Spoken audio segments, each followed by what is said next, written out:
గురుగారు, ఈరోజు భాద్రపద శుద్ధ సప్తమి.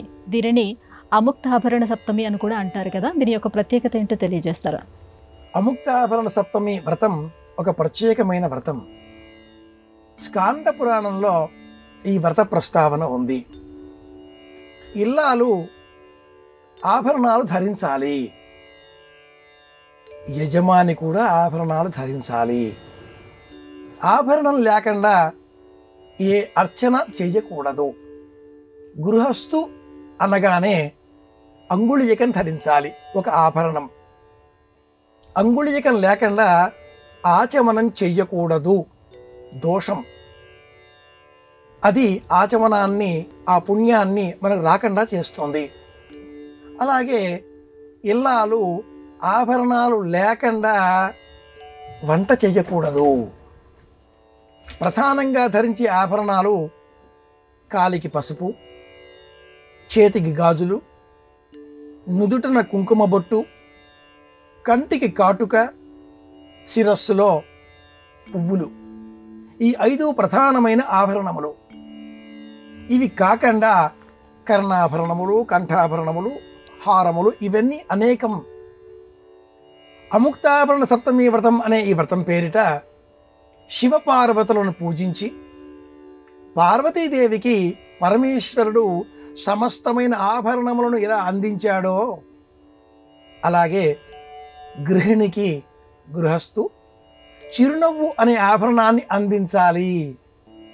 ఇలాంటి వృత్తాంతంతో స్కాంద పురాణంలో ఉన్న అపురూపమైనటువంటి కథ, వృత్తాంతం, వ్రతం అముక్తాభరణ సప్తమి వ్రతం.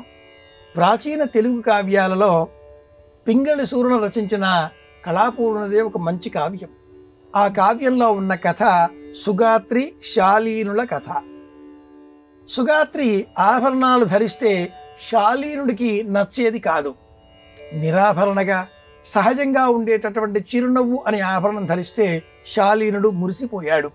ఆ వృత్తాంతంలో ఉండే ఇతర అంశాలు వేరు కావచ్చు కాక, కానీ లోకంలో అముక్తాభరణ సప్తమి వ్రతం అనే వ్రతం పేరిట కథలో ఉండే అంశం వేరు, ప్రాచీనులు పాటించే విధానం వేరు.